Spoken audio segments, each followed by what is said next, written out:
Hello বন্ধুরা, নমস্কার, আদাব, আসসালামু আলাইকুম।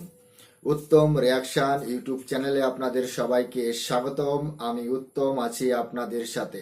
বন্ধুরা, আজ যে ভিডিওতে রিয়াকশন দেব সেই ভিডিওটি নেওয়া হয়েছে নিবিড় মাহমুদ চ্যানেল থেকে।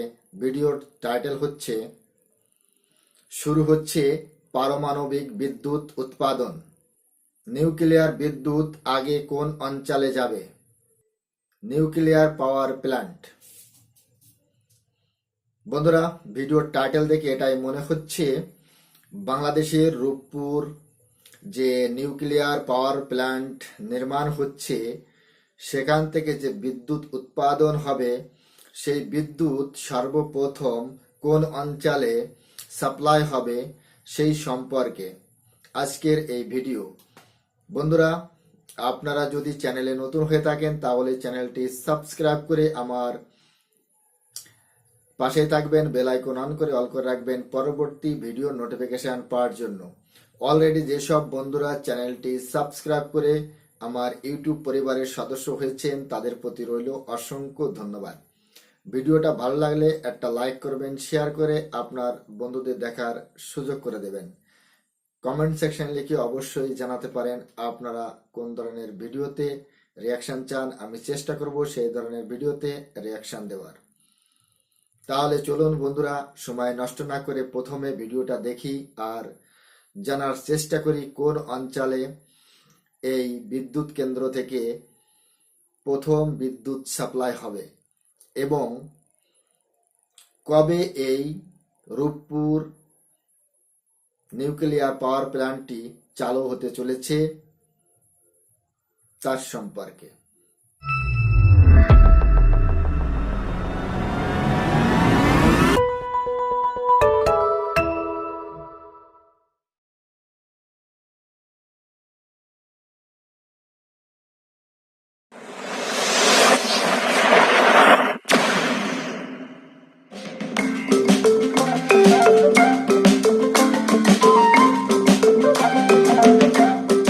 বাংলাদেশে বর্তমানে ক্যাপটিভ ও নবায়নযোগ্য জ্বালানি মিলে ২৯,৭২৭ মেগাওয়াট বিদ্যুৎ উৎপাদনের সক্ষমতা রয়েছে।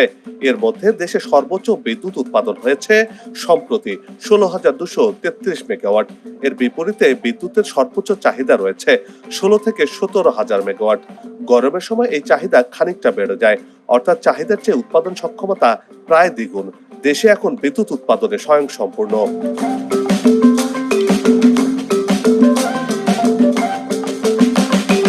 তারপরও সঞ্চালন লাইন সহ কিছু কারণে দেশে নিরবিচ্ছিন্ন বিদ্যুৎ সরবরাহ করা সম্ভব হচ্ছে না, যার কারণে লোডশেডিং এর যন্ত্রণা সহ্য করতে হচ্ছে দেশের মানুষদেরকে। বিশেষ করে গ্রাম অঞ্চলে লোডশেডিংটা বেশি হয়ে থাকে বলে অভিযোগ রয়েছে। এই সমস্যা দূর করে আগামীতে নিরবিচ্ছিন্ন আর মানসম্মত বিদ্যুৎ গ্রাহক পর্যায়ে পৌঁছে দেওয়ার কথা বলছে সরকার। বর্তমানে শতভাগ মানুষকে বিদ্যুৎ সুবিধার আওতায় নিয়ে আসা হয়েছে।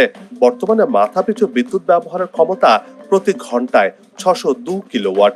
আগামী লক্ষ্যমাত্রা পূরণে পারমাণবিক বিদ্যুৎ কেন্দ্র সহ কয়লা ভিত্তিক বড় বড় বিদ্যুৎ কেন্দ্র নির্মিত হচ্ছে। সেই সাথে সৌর বিদ্যুৎ, জলবিদ্যুৎ সহ বায়ু বিদ্যুতের মতো পরিবেশ বান্ধব বিদ্যুৎ কেন্দ্র গড়ে উঠছে এই দেশে।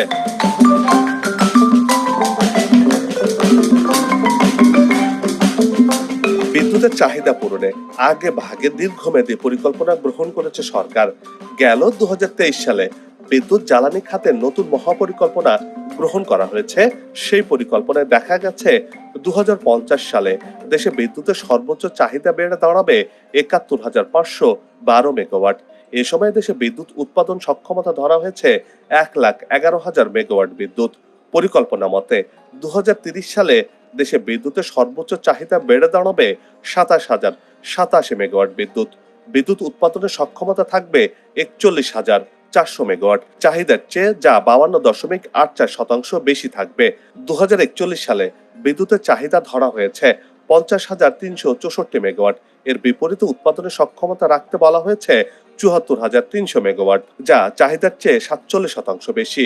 ২০৫০ সালের চাহিদার চেয়ে ৫৫% বেশি বিদ্যুৎ উৎপাদন সক্ষমতা থাকবে বাংলাদেশে।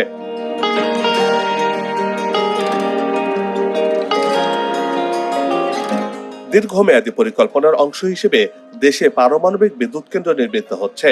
দেশের ইতিহাসে টাকার অঙ্কে সবচেয়ে বড় প্রকল্পের নাম রূপপুর পারমাণবিক বিদ্যুৎ কেন্দ্র, যে প্রকল্প আন্তর্জাতিকভাবে বাংলাদেশকে আরো উচ্চতায় নিয়ে গেছে, নাম লিখিয়েছে পারমাণবিক বিদ্যুৎ উৎপাদনকারী দেশের কাতারে।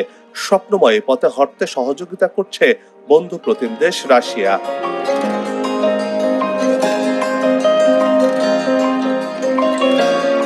দেশের উন্নয়ন অগ্রগতির জন্য মাইল ফলক হিসেবে দেখা হয় এই রূপপুর পারমাণবিক বিদ্যুৎ কেন্দ্রটিকে, যার কাজ প্রায় শেষ পর্যায়ে রয়েছে।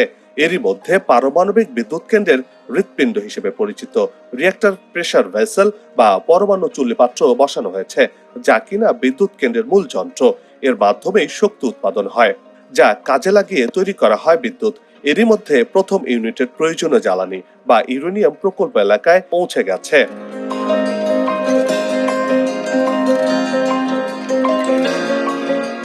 প্রকল্প সূত্রে জানা গেছে, বড় আকারে স্টার্ট আপ কর্মসূচির জন্য চূড়ান্ত প্রস্তুতির দিকে এগিয়ে চলছে রূপপুরের বিদ্যুৎ কেন্দ্রটি। চলছে পুঙ্খানুপুঙ্খ পরীক্ষা নিরীক্ষা আর জ্বালানি লোডিং এর প্রস্তুতিও। তবে কমিশনিং এর আগে সূক্ষ্ম যন্ত্রপাতিগুলোকে অন্তত ১৫০০ পরীক্ষা চালানো হবে বলে জানা গেছে। পরমাণু বিশেষজ্ঞদের মতে, এত অল্প সময়ের মধ্যে পরমাণু বিদ্যুৎ কেন্দ্র নির্মাণে নতুন রেকর্ড করতে যাচ্ছে বাংলাদেশ। এর মাধ্যমে সক্ষমতার নতুন ধাপে পা রাখছে রক্ত দিয়ে নাম লেখানো লাল সবুজের বাংলাদেশ।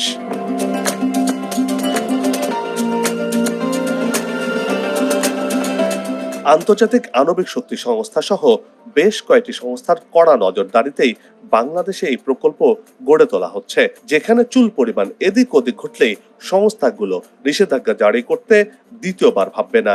এখান থেকে বোঝা যায় কতটা গুরুত্বের সহকারে রূপপুর পারমাণবিক বিদ্যুৎ কেন্দ্র নির্মাণে নিরাপত্তার বিষয়টি জোর দেওয়া হয়েছে।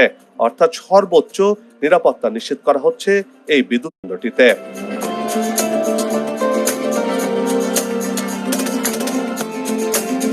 প্রকল্পের জন্য জ্বালানি লোড করার আগেই IAEA মিশন প্রকল্প এলাকা ভিজিট করবেন। এই পারমাণবিক বিদ্যুৎ কেন্দ্রের জন্য সব প্রস্তুতি পর্যবেক্ষণ করবে তারা। IAEA এর সার্টিফিকেট পাওয়ার পর পারমাণবিক জ্বালানি ব্যবহারের লাইসেন্স পাবে বাংলাদেশ। খোঁজ নিয়ে জানা গেছে, রূপপুর পারমাণবিক বিদ্যুৎ কেন্দ্রের নির্মাণ কাজ প্রায় শেষ পর্যায়ে রয়েছে। চলতি বছরের অক্টোবর মাসে বিদ্যুৎ কেন্দ্রটি পরীক্ষামূলকভাবে চালু করা হবে। ডিসেম্বরের আগেই সব প্রক্রিয়া সম্পন্ন করার পর জ্বালানি লোড করা হবে। চলতি বছরের ডিসেম্বরে দেশের প্রথম পারমাণবিক বিদ্যুৎ কেন্দ্রের প্রথম ইউনিট চালু করা হবে বলে গণমাধ্যমকে জানিয়েছেন প্রকল্প সংশ্লিষ্টরা। এর মাধ্যমে চূড়ান্তভাবে বাণিজ্যিক যাত্রা শুরু করবে রূপপুর পারমাণবিক বিদ্যুৎ কেন্দ্র। আর এর মাধ্যমে বিজয়ের মাসে প্রথমবারের মতো পারমাণবিক বিদ্যুৎ পাবে বাংলাদেশের মানুষ।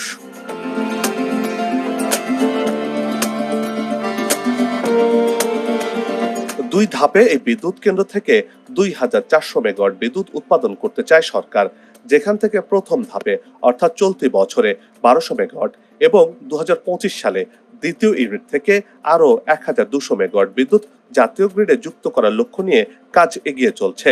দেশের প্রথম পারমাণবিক বিদ্যুৎ কেন্দ্রটি পুরোপুরি চালু হলে অর্থাৎ ২০২৫ সালে ২৪০০ মেগাওয়াট বিদ্যুৎ জাতীয় গ্রিডে যুক্ত হবে।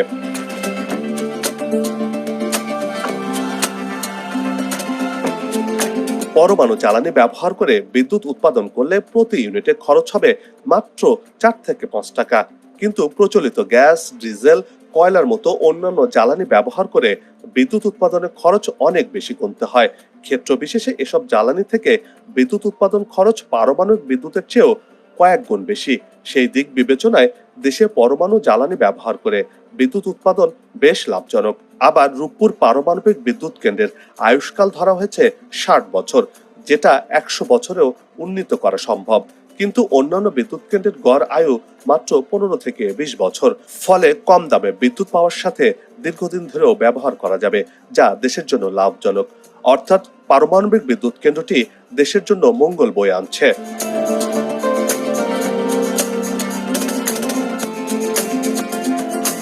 একদিকে যেমন রূপপুর পারমাণবিক বিদ্যুৎ কেন্দ্র নির্মিত হচ্ছে, অন্যদিকে তেমনি এই কেন্দ্রের বিদ্যুৎ সারা দেশে পৌঁছে দিতে সঞ্চালন লাইনও তৈরির কাজে এগিয়ে চলছে। প্রকল্প সূত্রে জানা গেছে, প্রথম ইউনিটের বিদ্যুৎ উৎপাদন শুরুর জন্য ৬০ কিলোমিটার রূপপুর বাঘাবাড়ি line, ১০২ kilometre Rooppur Bogura line এবং ১৪৪ কিলোমিটার রূপপুর গোপালগঞ্জ লাইন প্রয়োজন হবে। এর মধ্যে রূপপুর গোপালগঞ্জ লাইন চালু করতে 2 কিলোমিটার পদ্মা নদীর পাড়ের লাইন নির্মাণ করতে হবে। আর দ্বিতীয় ইউনিট চালু হলে 147 কিলোমিটার রূপপুর ঢাকা বিদ্যুৎ লাইন চালু করতে হবে, যার মধ্যে বৃহত্তম 14 কিলোমিটার যমুনা নদী পারাপারের কাজ রয়েছে।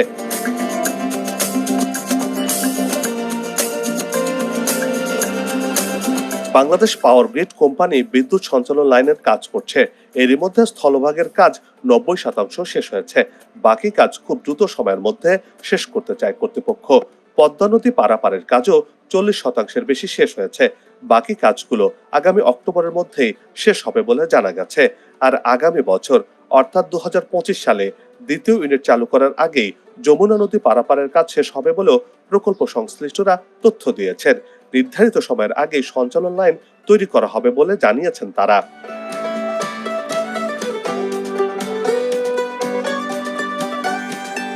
আন্তর্জাতিক মানদণ্ড মেনেই বাংলাদেশ বিশ্বে 33তম দেশ হিসেবে নিউক্লিয়ার ক্লাবের সদস্য হয়েছে। রূপপুর প্রকল্প পরিবেশ বান্ধব বিদ্যুৎ প্রকল্প।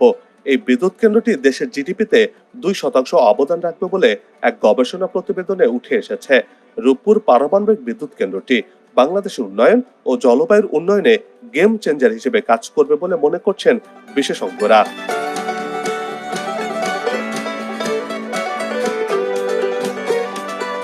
সবাই মিলে গাছ লাগাই, দেশের পরিবেশকে বাঁচাই, আসুক নতুন দিন, লাগু খাওয়া উন্নয়নের পালে, এমন প্রত্যাশা রেখে পর্ব থেকে বিদায় নিচ্ছে। তবে যাবার আগে সেই একই অনুরোধ, যেখানে সেখানে ময়লা আবর্জনা ফেলবেন না, পরিবেশের ক্ষতি করবেন না, অযথা হর্ন বাজাবেন না, আপনার দেশের সৌন্দর্য রক্ষায় পোস্টার লাগানো থেকে বিরত থাকুন। চ্যানেলটিতে যদি নতুন হয়ে থাকেন আর ভিডিওটি ভালো লাগে তাহলে চ্যানেলটি সাবস্ক্রাইব করে ভালোবাসায় আবদ্ধ করবেন। ভালো লাগা না লাগার বিষয়টি কমেন্টে লিখে জানাবেন। কি ধরনের ভিডিও দেখতে চান তাও জানানোর অনুরোধ রইল। আগামীতে আবারও দেখা হবে নতুন কোনো জায়গা, তথ্য, ইতিহাস আর উন্নয়ন চিত্র নিয়ে। নিজে ভালো থাকুন, দেশকে ভালো রাখুন, আমাদের সাথেই থাকুন, দেখতে থাকুন দেশের এগিয়ে যাওয়ার চিত্র।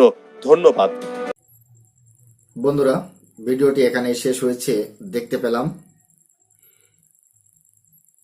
ভিডিওর মাধ্যমে অনেক ইনফরমেশন ছিল, বহু মূল্যবান তথ্য ছিল, সেটা জানা হলো এই ভিডিওর মাধ্যমে। বাংলাদেশ আমার কাছে কি, সেটা ভাষায় প্রকাশ করার মতো শব্দ আমার কাছে নাই। তবে এতটুকুই বলতে পারি, বাংলাদেশ আমার আতুর ঘর, নারীর সম্পর্ক। গ্রামের সেই আঁকাবাঁকা মেঠো পথ, খাল বিল, পুকুর, নদী নালা, সবুজ ধানের ক্ষেত, এসব এখনো হৃদয়ে মিশে আছে। এর সুবাস এখনো আমি পাই। জীবনের অর্ধেক বসন্ত, 20টি বছর বাংলাদেশে অতিবাহিত হয়েছে। শৈশব স্মৃতি রয়েছে আমার স্মৃতিতে, বুঝতেই পারছেন।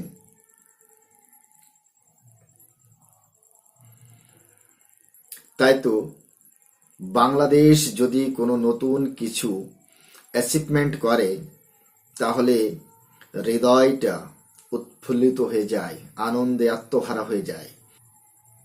বাংলাদেশের প্রাপ্তি নিজের প্রাপ্তি বলে মনে হয়। বাংলাদেশ বিশ্বের 33তম পারমাণবিক বিদ্যুৎ উৎপাদনকারী দেশের তালিকায় নাম লিখিয়েছে। রূপপুর পারমাণবিক বিদ্যুৎ কেন্দ্র থেকে চলতি মাসের ডিসেম্বরেই বাংলাদেশের জাতীয় গ্রেডে বিদ্যুৎ যুক্ত হচ্ছে। প্রথম ইউনিট থেকে 1200 মেগাওয়াট বিদ্যুৎ পাবে বাংলাদেশের জাতীয় গ্রেড। যেখানে যেখানে বিদ্যুৎ সাপ্লাই হবে তার সঞ্চালন লাইনের কাজ দ্রুত গতিতে চলছে। কোথাও কোথাও 90% শেষ হয়েছে। পদ্মা নদীর উপর যে সঞ্চালন লাইন নির্মাণ করা হচ্ছে তার 80% কাজ সম্পূর্ণ হয়েছে। ভিডিওর মাধ্যমে এটা বলা হয়েছে বাংলাদেশ বিদ্যুৎ উৎপাদনে স্বয়ংসম্পূর্ণ। বন্ধুরা, আমার এখানে একটাই প্রশ্ন, বাংলাদেশ যদি স্বয়ংসম্পূর্ণ হয়ে থাকে তাহলে বাংলাদেশের রাজধানী ঢাকা শহরে প্রতিদিন 4 থেকে 5 ঘন্টা লোডশেডিং কেন হয়? বাংলাদেশ কেন নেপাল থেকে, ভুটান থেকে বিদ্যুৎ আমদানি করার চুক্তি করছে? বাংলাদেশ কেন ভারত থেকে বিদ্যুৎ ক্রয় করে?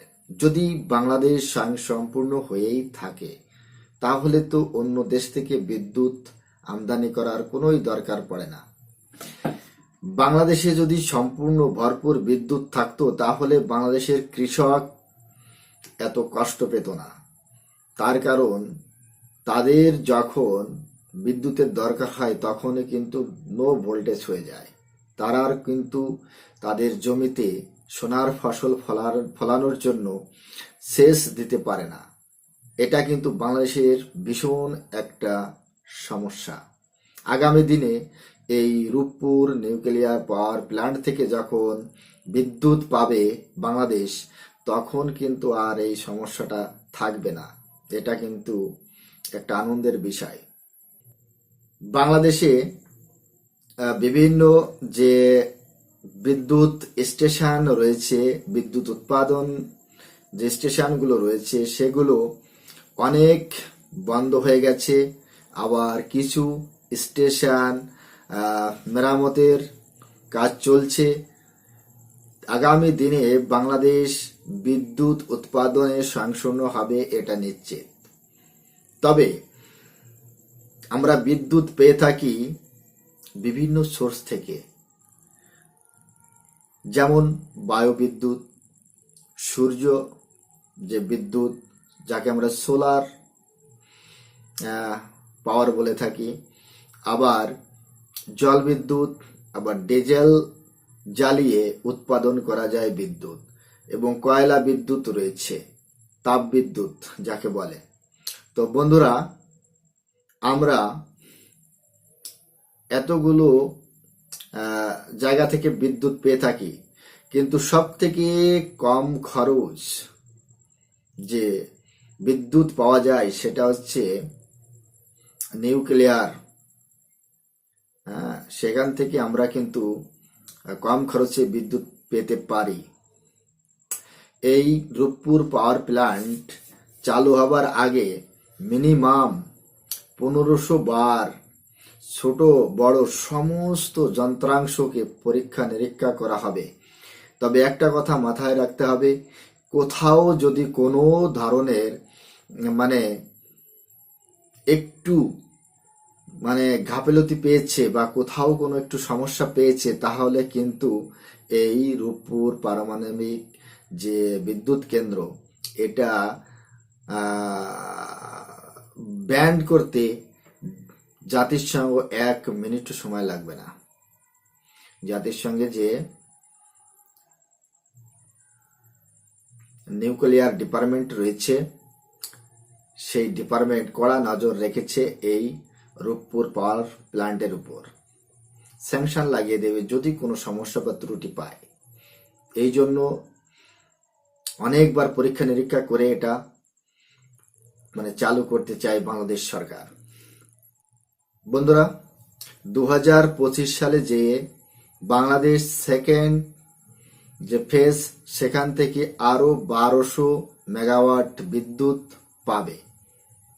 তার মানে total Rooppur nuclear power plant থেকে 2400 মেগাওয়াট বিদ্যুৎ পেতে চলেছে বাংলাদেশের জাতীয় গ্রিড।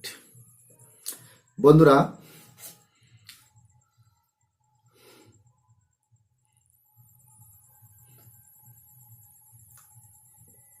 আমার প্রত্যাশা বাংলাদেশের প্রতি আরো নতুন নতুন অ্যাচিভমেন্ট অর্জন করুন। আমার প্রত্যাশা থাকবে বাংলাদেশের উপর আগামী দিনে আরো নতুন নতুন অ্যাচিভমেন্ট অর্জন করে, যা দেখে আমার খুব ভালো লাগবে। আমি আনন্দিত হব, উল্লাসিত হব, খুশিতে উন্মাদনায় ভেসে উঠব। আমি চাই বাংলাদেশ প্রতিদিন নতুন নতুন অ্যাচিভমেন্ট অর্জন করুক। বন্ধুরা, আজকের রিয়াকশন আপনাদের কেমন লেগেছে সেটা কমেন্ট সেকশন লিখে অবশ্যই জানাতে পারেন। ভিডিওটি ভালো লাগলে একটা লাইক করবেন, শেয়ার করে আপনার বন্ধুদের দেখার সুযোগ করে দিতে পারেন। কমেন্ট সেকশন লিখে জানাতে পারেন আপনারা কোন ধরনের ভিডিওতে রিয়াকশন চান, আমি চেষ্টা করব সেই ধরনের ভিডিওতে রিয়াকশন দিতে। আর চ্যানেলটি যদি আপনাদের ভালো লেগে থাকে তাহলে সাবস্ক্রাইব করে আমার পাশেই থাকবেন, বেল আইকন অন করে অল করে রাখবেন পরবর্তী ভিডিও নোটিফিকেশন পাওয়ার জন্য। সবাই ভালো থাকুন, সুস্থ থাকুন, দেখা হচ্ছে নেক্সট রিয়াকশন ভিডিওতে। ততক্ষণ সবাইকে নমস্কার, জয় হিন্দ।